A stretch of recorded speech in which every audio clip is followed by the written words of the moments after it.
Hi y'all, welcome to my videos. I hope you will enjoy it. And please do not forget to subscribe, like பூண்டு and சாதம் share. தாளிக்கலாம்னு இருக்கிறோம். La la அதுக்காக la la. இந்த மாதிரி பூண்டை எடுத்து நல்லா நசுக்கி வச்சுக்கணும். மிக்ஸி கிரைண்டரில் எதுவும் போடக்கூடாது. நம்ம கல்லுலேயோ ஒரு பிளாஸ்டிக் பேப்பர்லேயோ வச்சு நல்லா இந்த மாதிரி நசுக்கி வச்சுக்கிட்டோம். அதுக்கப்புறமா நம்ம இதில் கொஞ்சமாக ஆம்ச்சூர் பவுட்ரு போடுறோம். அடுத்தபடியாக மிளகாய்த்தூள், வெறும் மிளகாய்த்தூள். அடுத்தபடியாக மஞ்சள் தூள்,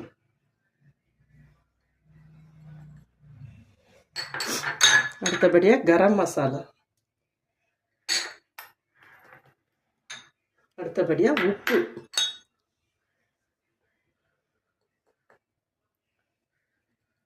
இந்த பொருளெல்லாம் நம்ம சேர்த்துட்டு இதை இப்படி நல்லா மிக்ஸ் பண்ணி வச்சுக்கணும்.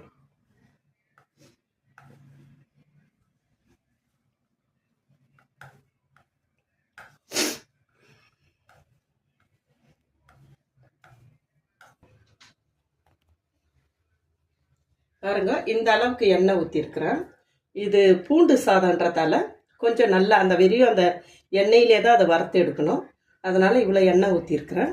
நம்ம முதல்ல கடுகு சீரகம் போட்டுக்கலாம்.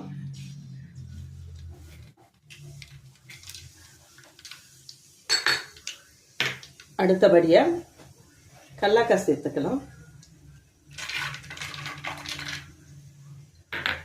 அப்புறம் கடலைப்பருப்பு சேர்த்துக்கலாம். அடுத்தது உளுத்தம்பருப்பு சேர்த்துக்கலாம்.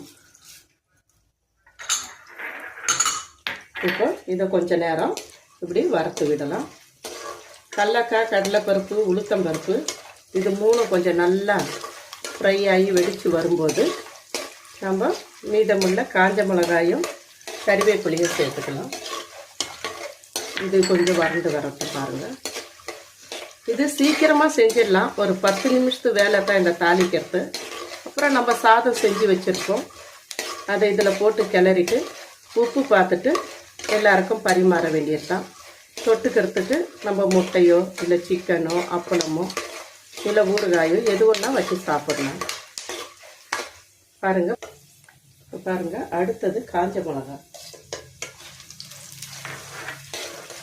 உங்களுக்கு அதிகம் தேவைன்னா காஞ்ச மிளகா சேர்த்துக்கோங்க. நான் இதில் வெறும் மிளகாத்தூள் சேர்த்துக்கிறதால காஞ்ச மிளகா கம்மியாக சேர்த்துருக்கேன்.